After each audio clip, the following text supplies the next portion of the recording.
Dr. Feduccia, thank you so much for coming on the show today. I appreciate it. It's wonderful to be here. Thanks for the invite.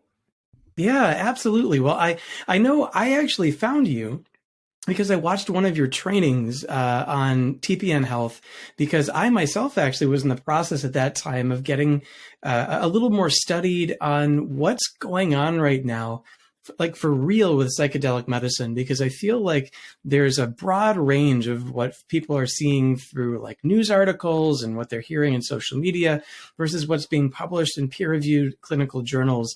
And so I thought to myself, I really should probably actually listen to an expert rather than just trying to be self-taught from journal articles. And when I listened to your lecture, I was immediately drawn in. It was like, she knows what she's talking about, and we must have a conversation. So I appreciate it again that you're here. So just starting from the basics, because I think probably my areas of ignorance are likely the same as the majority of our audience today, in terms of not necessarily knowing the particulars about what is psychedelic assisted therapy, what does it look like, and how might it differ from either traditional psychotherapy or traditional pharmacotherapy? What does it look like? Sure. I think it's worth actually starting with a little bit of history about these compounds to help us give a bit more context to the modern day. A lot of it seems to be hyped in the media, but as you're describing, the research is really catching up with some of the claims that people have been making now for decades about how psychedelics can be useful for mental health or potentially psychospiritual exploration or other purposes beyond. And to give a bit of context of the history, psychedelics have been used by indigenous cultures. Many different people around the world have had access to psychoactive plants and fungi for thousands of years. And the framework generally with these cultures, they were used for ritual or ceremonial use, for spiritual practice, for medicinal properties, and other ways of working with these altered states of consciousness. And the Western, particularly in the US, Western folks became known of these practices just within the last 100 years, really, maybe a little bit more. And one of the main sort of milestones was the discovery of LSD by Albert Hofmann, who was a Swiss chemist. He kind of accidentally discovered LSD, and it didn't even become known, the psychoactive properties, until 5 years after he had synthesized the molecule. And then he accidentally ingested a small amount of LSD, which sent him off on this very unexpected trip, which we actually celebrate this month in April, on April 19th, Bicycle Day, as a commemoration of his finding out about the potential properties of LSD. And so there was a lot of research that actually went on in the 1950s and 60s on LSD and psilocybin. A lot of this was focused on mental health conditions, particularly alcohol use disorders. But if you read the literature, really a lot of different conditions were looked at. So this gave us a framework for how these psychedelic substances are now being combined with psychotherapy in more modern day trials and uses. So a lot of what is known now had a backbone of understanding from the research, more than 50 years ago at this point. So what getting back to your question about how the different paradigms are playing out right now, I would say psychedelics encompass a number of different substances. So that's one point to be aware of. The word psychedelic means mind manifesting or soul manifesting. So what we want to think about, though, really is pharmacology and effects when we're trying to apply psychedelic substances to mental health conditions. For example, there are classical psychedelic substances that primarily target the serotonin type 2A receptors. So these are going to be things like psilocybin, LSD, DMT. They have a similar structure to serotonin, and that's how they're actually able to bind to these receptors as their main way of inducing the behavioral changes and alterations in consciousness and perceptions that those people would associate with a psychedelic experience. Another main class is entactogens, and this would include the substance MDMA. It's also known as ecstasy in recreational contexts. We will talk quite a bit about this one because it's furthest along for treating post-traumatic stress disorder. Another class of drugs is the dissociatives. For example, ketamine primarily acts on NMDA receptors. It has a number of different effects in the brain, though, actually, and is dose dependent. So higher doses, it's known to be an anesthetic, but when applied in mental health treatments, people are using a variation of different dose ranges. A higher dose will induce more psychedelic-like experiences that are quite different than a lower dose where someone might still be able to talk and process with a therapist. So all that's to say is that there are a lot of different substances. They work differently in the brain. They induce different effects. They may have different applications for treatments. And importantly, they have different risk profiles as well. Yeah, yeah. Well, so I know for me, when I've talked to folks, even when I was doing my study to eventually give my own educational presentation on this, a lot of the feedback that I got from folks, even those in the mental health field, were that they didn't really have a good grasp on what the protocol is. How are they being used? I think there's even some misinformation or some misconception might be the better word, that is more like people will either just take this on their own, or it'll be just like one administration of one of these various different psychedelic compounds will just somehow like magically shift someone, when actually there's actually a very clear, at least we'll call it psychological method of action, not necessarily getting into the neurotransmitters, but more of how this works and how it's being used in mental health treatment. So maybe if you want to drill down, because I know things are a little bit different depending on, are we talking about psilocybin? Are we talking about MDMA? But maybe drill down a little bit on one that you think is the best example of how is this actually used to facilitate the process of healing and therapy? Sure. Let's talk about MDMA-assisted psychotherapy, which is one of the more researched protocols. These studies are being conducted by the Multidisciplinary Association for Psychedelic Studies, which actually began in 1986 and has been a pioneer in the space. And the model really is about using traditional talk therapy and different modalities that can be brought into these sessions to facilitate and amplify the effects with MDMA. The protocol looks like quite a bit of psychotherapy. So when a participant is enrolled in the clinical trials, they're carefully screened for underlying cardiovascular problems and some other very specific criteria for the trial. Once they're enrolled, they undergo 3 preparatory sessions. Usually they're about 90 minutes. There's a co-therapy team that consists of licensed health providers have been conducting these studies. It's a question too about what this team of therapy providers, what their credentials will be as the anticipated rollout of MDMA comes along. But for the studies, it's a team that works together throughout the course of treatment with any given participant. And once the participant undergoes these preparatory sessions that are really geared towards building rapport between the participant and the therapist, helping the participant to understand what the MDMA experience is going to be like. With these trials, the focus has been on post-traumatic stress disorder.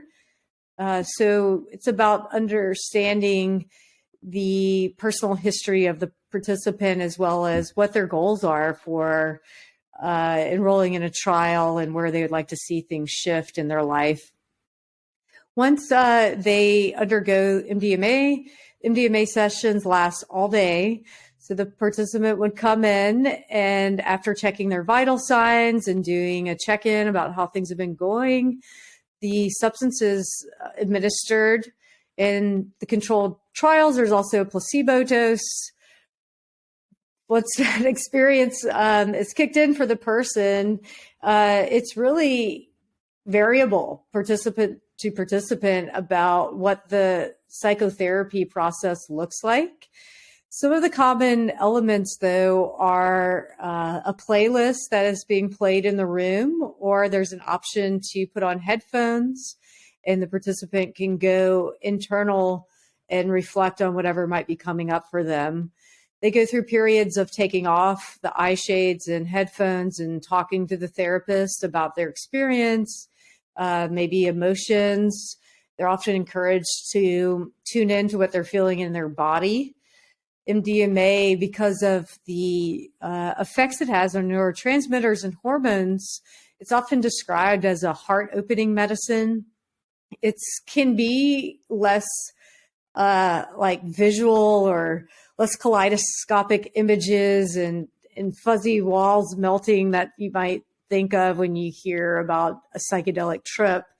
So in that way, it does seem very good in the therapeutic context because of the ability to help someone have new insights, but also to be able to talk about that with a therapy team.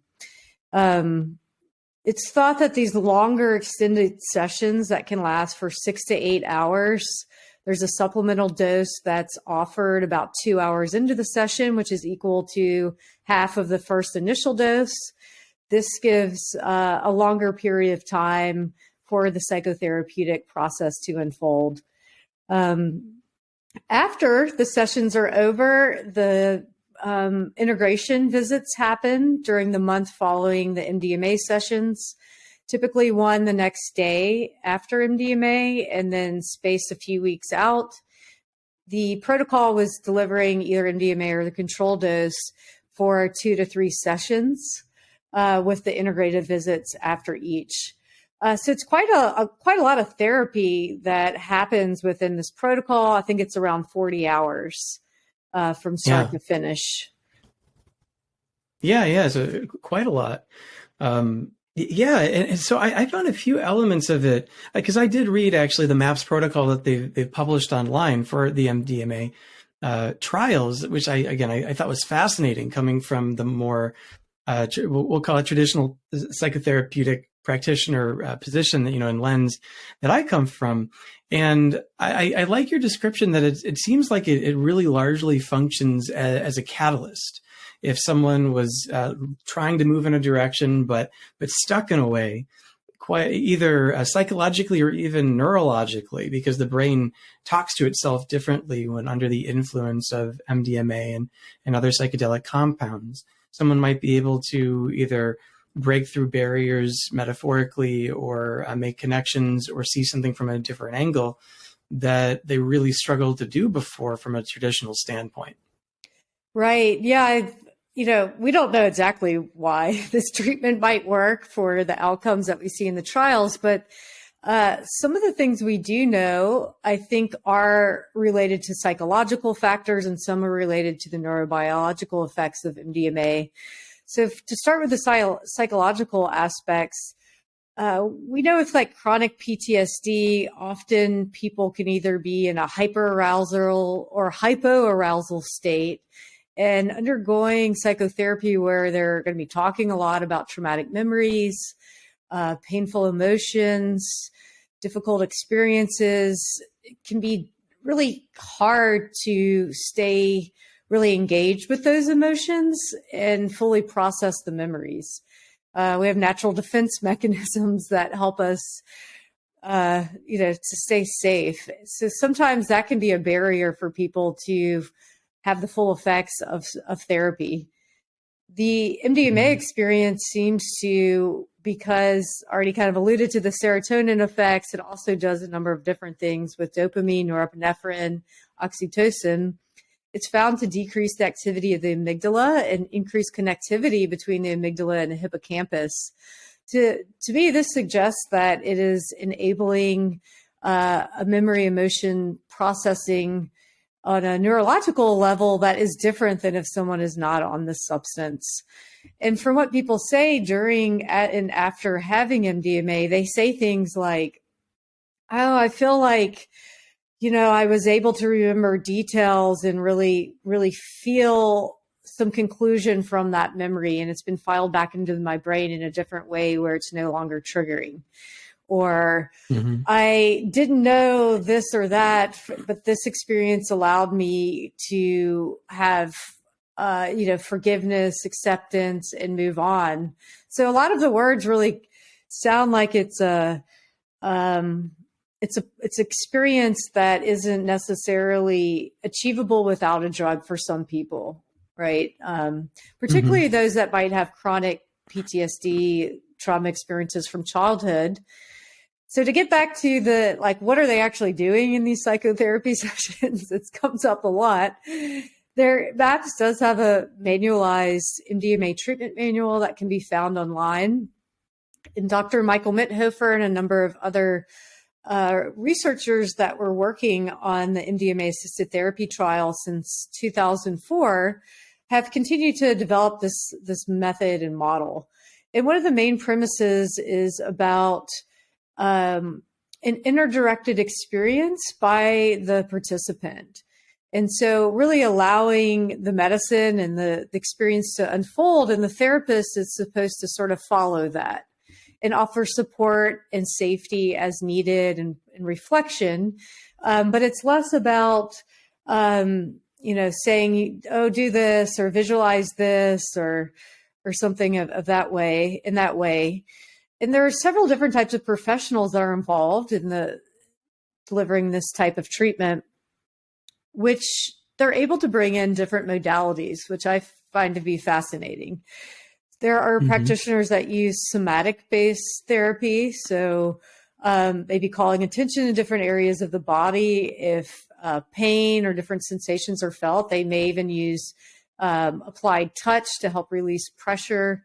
And all of this is, like discussed before, someone goes into an altered state, which is a different topic about vulnerabilities of psychedelic states.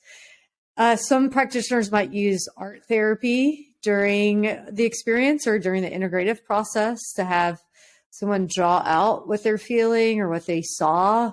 There can be other types of modalities like IFS, internal family systems, is used by some.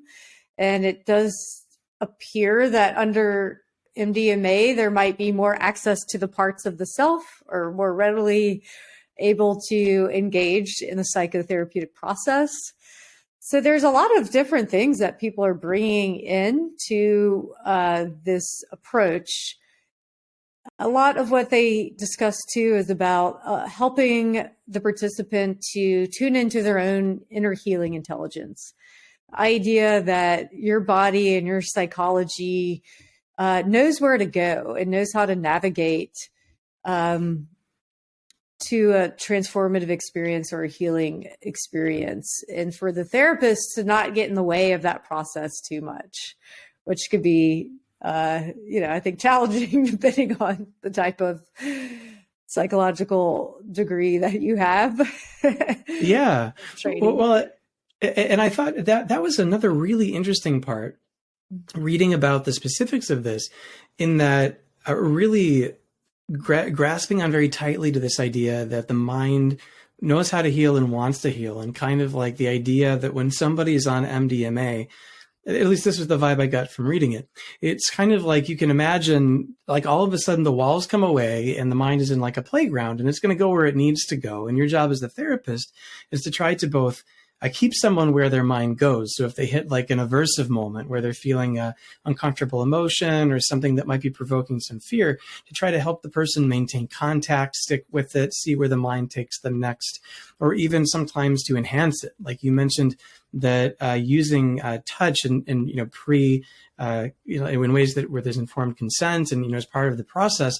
I know in the manual they mentioned like you can actually use like counter pressure. Like if someone is feeling as if they're pushing through a barrier, actually pushing against them and giving some resistance so that they can push back against it, to help further that process of breaking through something, not just metaphorically in that moment, but actually then physically as well.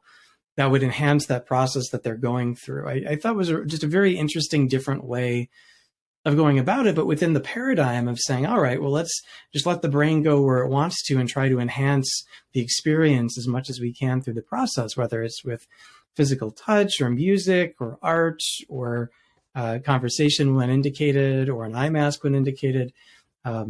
That's what it's about. It's about enhancing throughout that period and then reflecting on it later.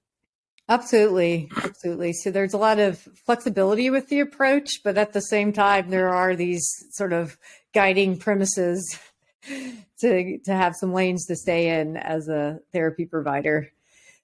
So, that's one example modality. On the other hand, there is ketamine that is now being prescribed off label. And within this field, there are different frameworks for working with ketamine. One is ketamine-assisted psychotherapy, CAP, which is quite similar to what we just talked about with MDMA, where you're using the drug to really tap into a deeper process. On the other hand, IV ketamine can be administered by anesthesiologists or other doctors, and there is no therapy. There's minimal psychological support.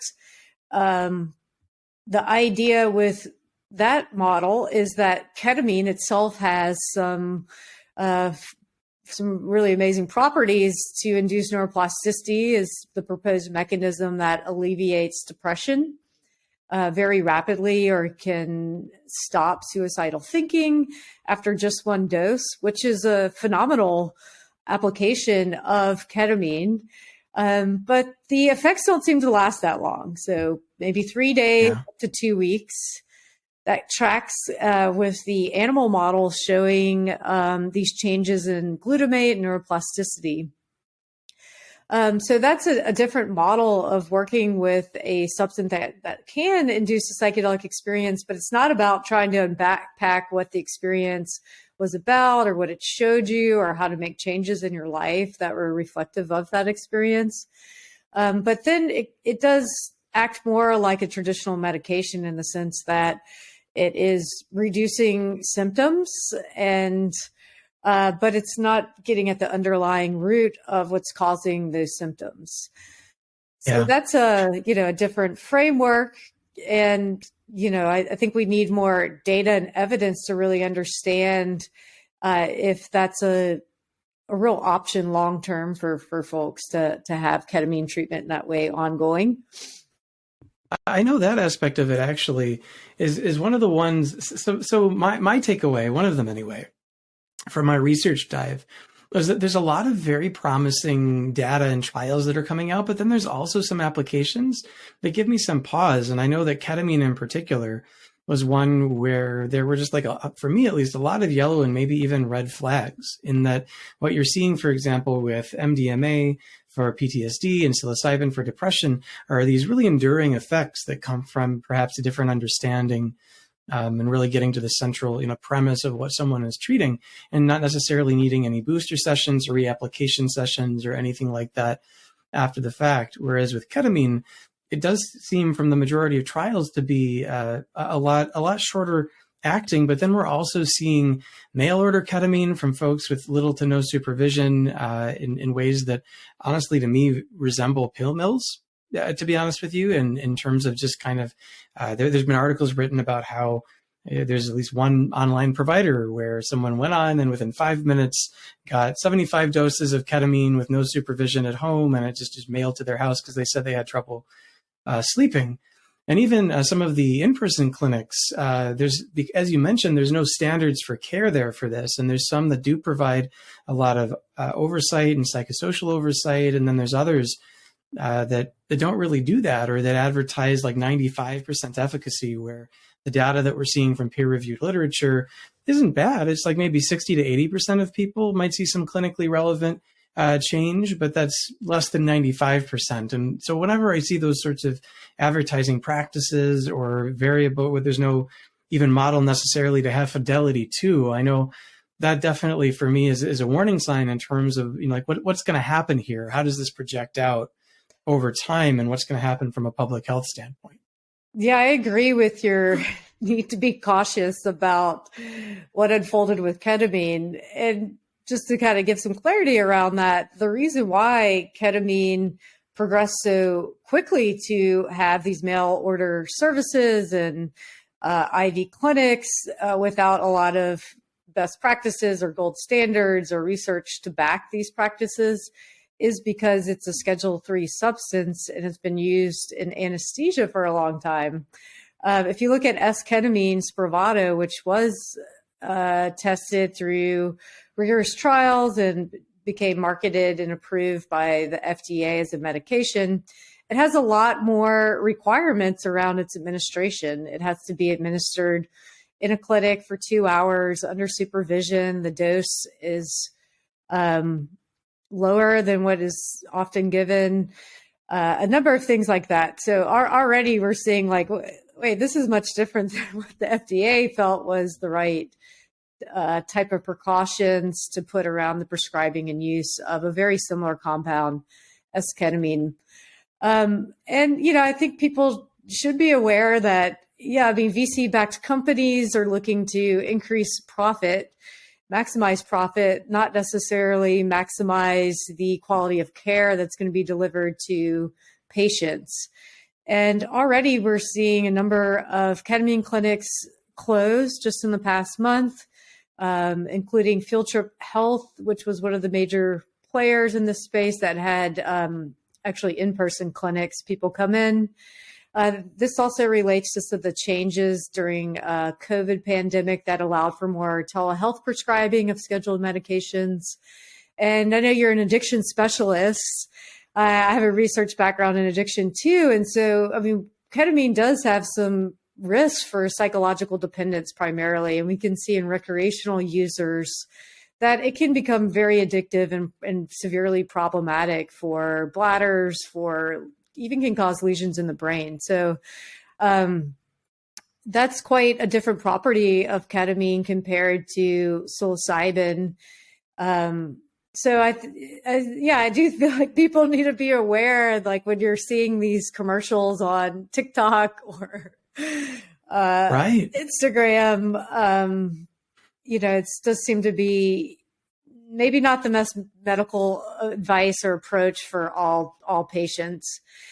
Then again, you know, the model that we're talking about with psychedelic-assisted psychotherapy, which I see is going to have longer-term outcomes for people, and probably what the media hype is all about is this ability for long-term change. And that's what people are really seeking, you know. I mean, most people don't want another substance that just makes them feel better temporarily, and then they need more and more of it. That's Right. a slippery slope there that I, in my vision, see that to be the promise of the field. It also does have a high cost associated with the current model of two therapists providing this service to one person over many hours of therapy, which has led to, you know, testing psilocybin. Compass Pathways is a pharmaceutical development sponsor. One of the ones that's furthest along, they're planning phase 3 trials starting, I think, this year or next year. And their model is more around psychological support with a nurse overseeing the session, similar with some prep and integration visits and a model of using music and internal processing to have the experience. But what was interesting is that the last studies that they published, it seems like the effect on depression really wasn't as robust as some of the earlier trials. And in my mind, I can't help but think, is it related to how psilocybin is being delivered? And, is there this opportunity to deliver it as part of a more comprehensive holistic therapy service to get the type of like longer term outcomes that were shown in some of the earlier trials with psilocybin?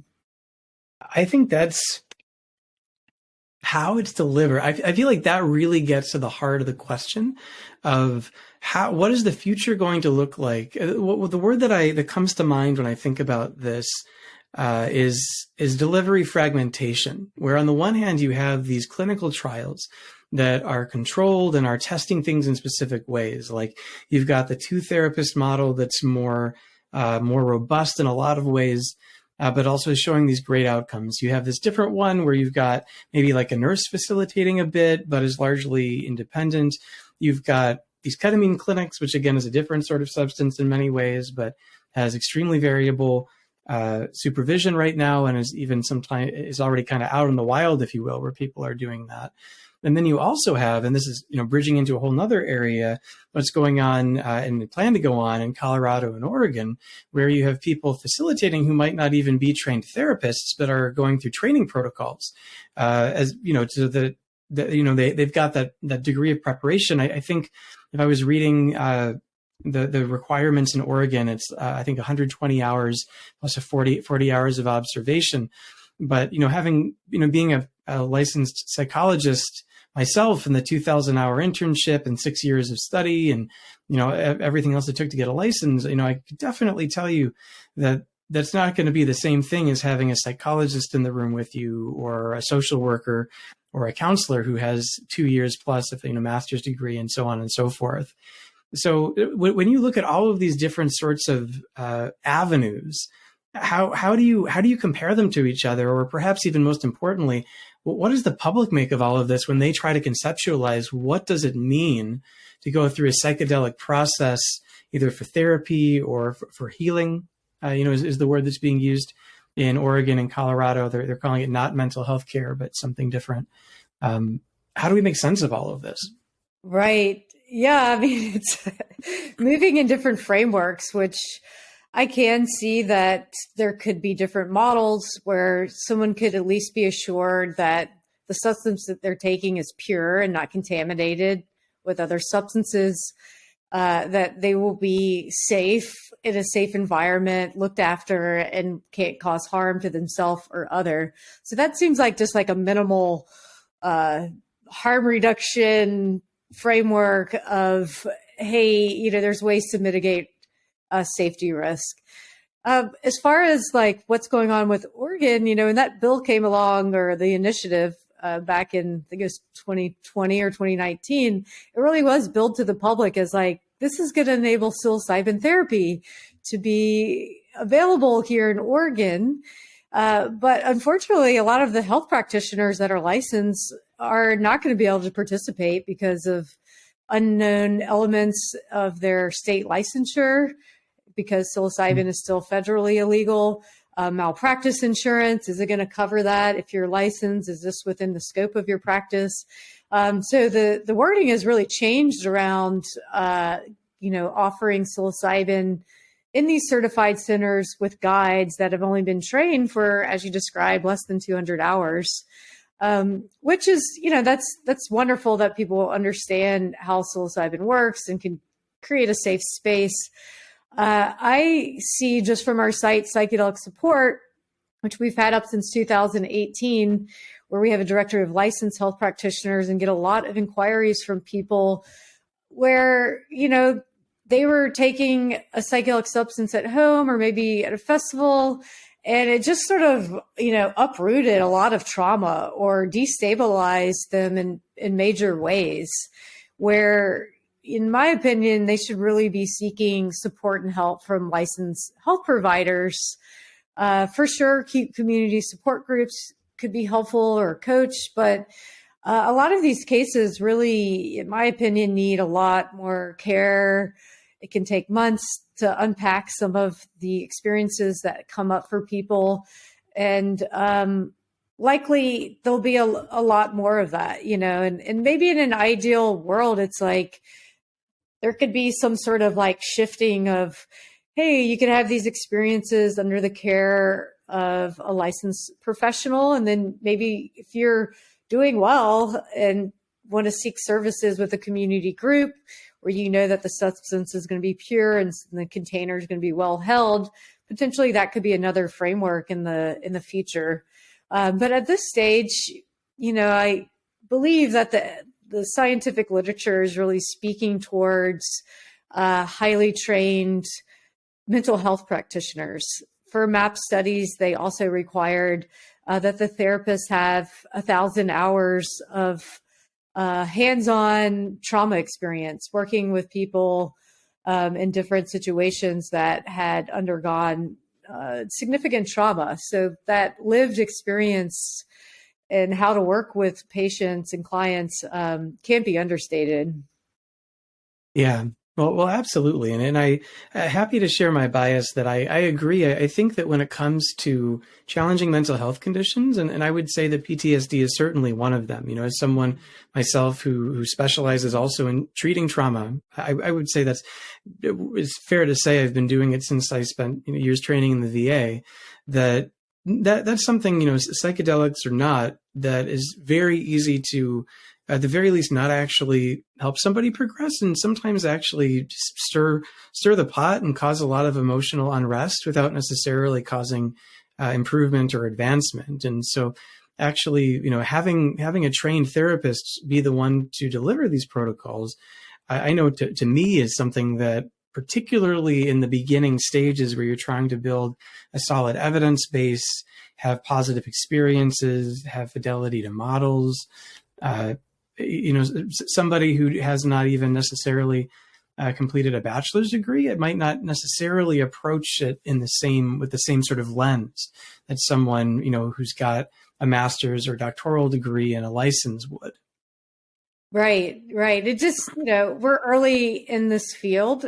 And as we're learning more and more, I do see that there could be opportunity for maybe the second person in the room is a trained guide or someone that maybe hasn't done the same level of advanced education and training that a mental health professional would. Maybe there's opportunity for collaboration between different types of professionals to help reduce the cost. But I can say, I know the FDA is, if these medications do get approved, they're going to want to be as careful as possible, particularly until there's more data collected in a larger population of people. That's something to be aware of. Like even across the MDMA studies, there were 105 participants in phase 2.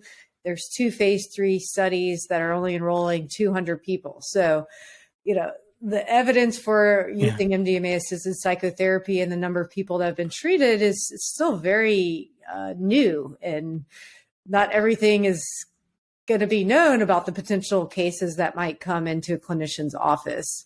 So I feel that as this starts to potentially make its way to the clinic, moving at a slower pace, trying to be as careful as possible, which speaks to, how do you deliver this care and treatment well?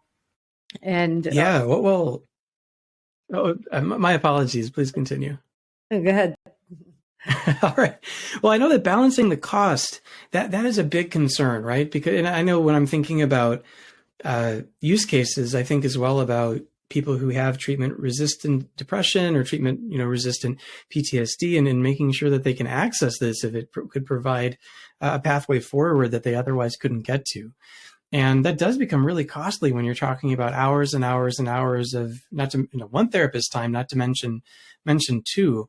Has there been much talk, aside from perhaps if you had one therapist and one guide, how potentially payers could cover this? I'm thinking particularly in terms of those who are economically disadvantaged, who may not have the means to purchase this and really would need to rely on certainly at least insurance, if not Medicaid or Medicare or some sort of public aid. How can we make sure that this isn't just a treatment available to the wealthy? Right. This is an important conversation that has been going on for some time amongst this field. There has been, I think, just last month, some new insurance codes that are going to be put into place, brought on by the pharmaceutical drug developers of MDMA and psilocybin, because this doesn't really fit into any of the codes that were available conventionally. So that's one step in the right direction. What I think payers want to look for is cost effectiveness.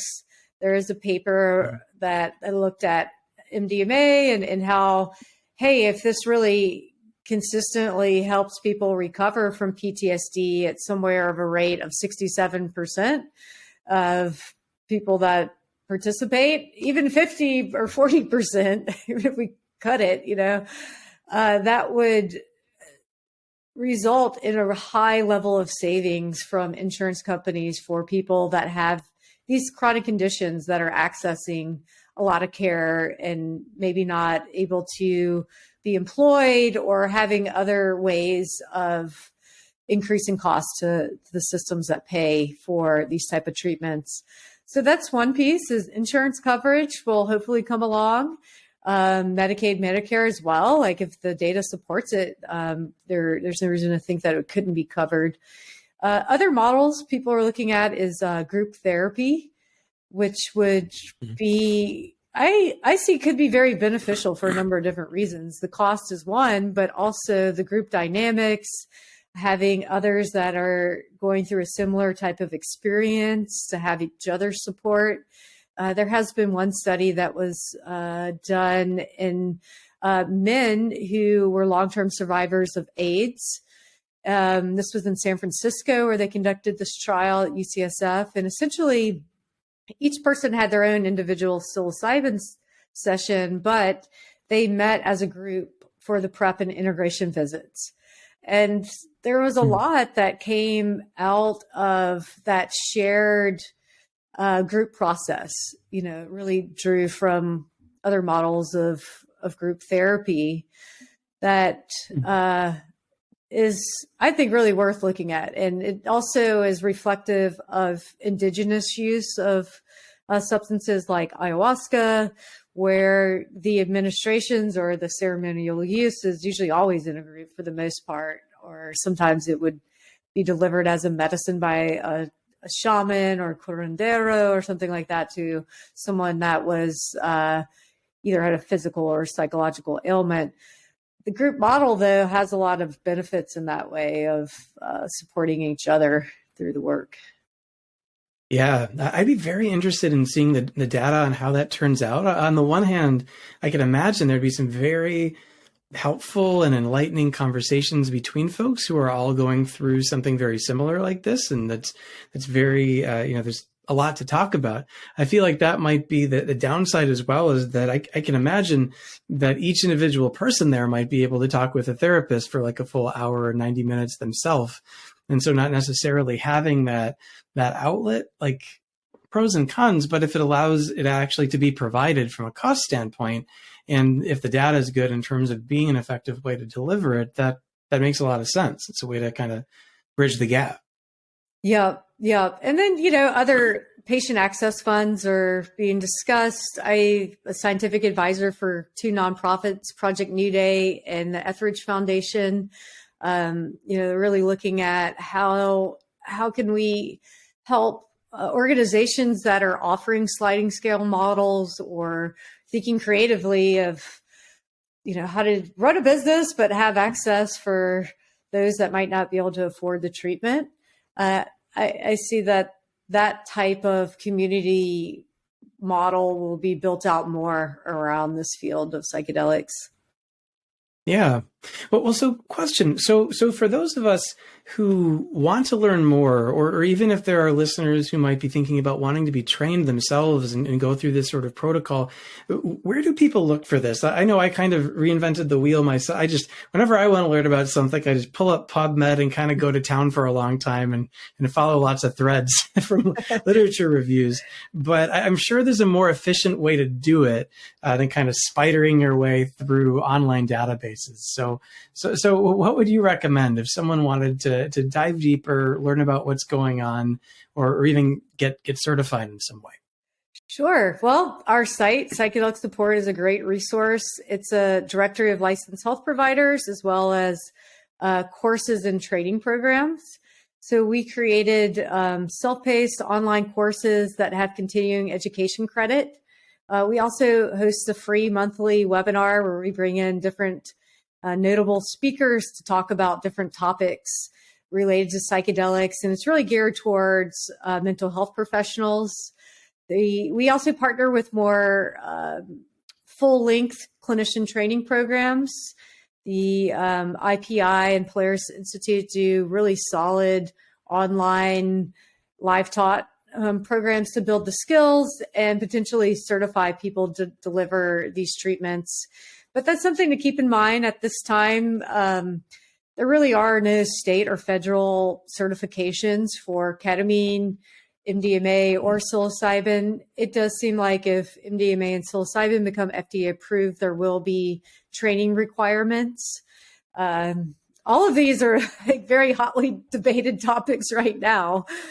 And nonetheless, there's a lot to learn about how to hold space, to learn different pharmacologies, effects of these substances, how to deliver the care well, and then, specializing in different aspects of the modalities that you could bring in. So IFS, I already mentioned, some other specialization, psycholytic type therapies that I guess are coming back more with psychedelics. I've heard from some people in the field that that kind of been left with Freud and kind of departed from that in the field, but it's alive and well in the field of psychedelics. And, I think once you start to understand more about the psychedelic experience, you can really see why, because there's a lot of, unconscious things or metaphors or concepts that can, kind of like a dream analysis, be worked through to find different meaning and purpose for the individual,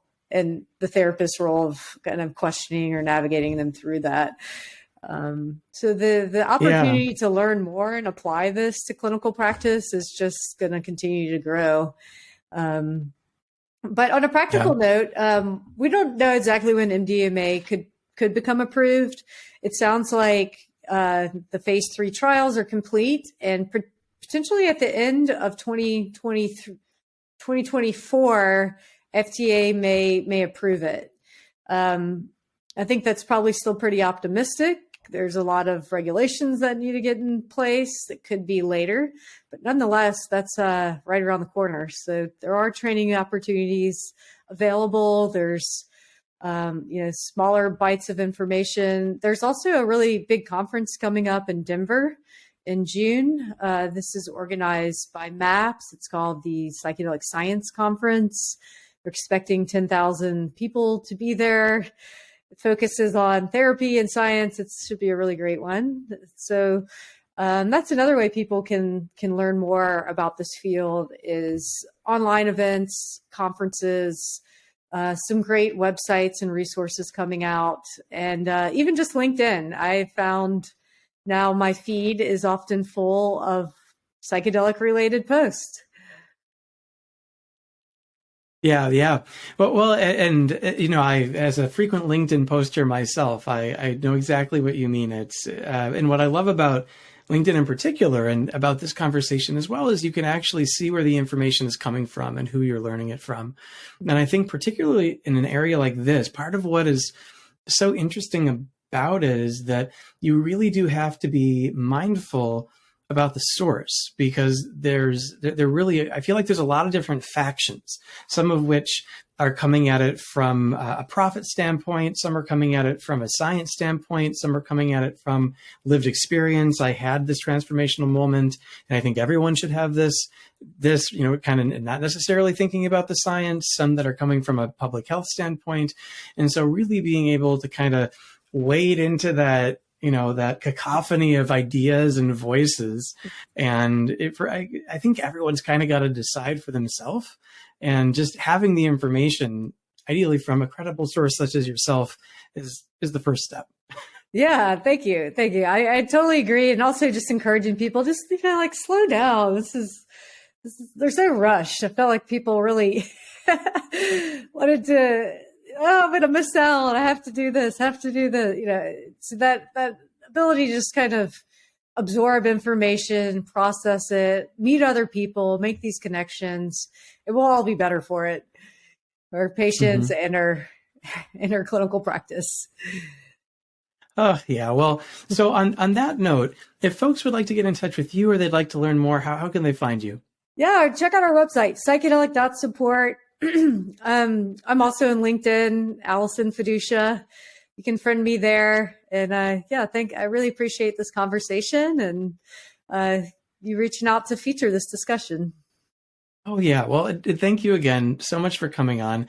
I know just like from when I saw you recording the first time, I learned a lot from you today. And you've got you've got a wonderful way of taking these complex topics and making it accessible and clear so that the most important parts are what we can grab onto. So thank you again so much for coming on. And to listeners, thanks as always for tuning in. We'll catch you again soon.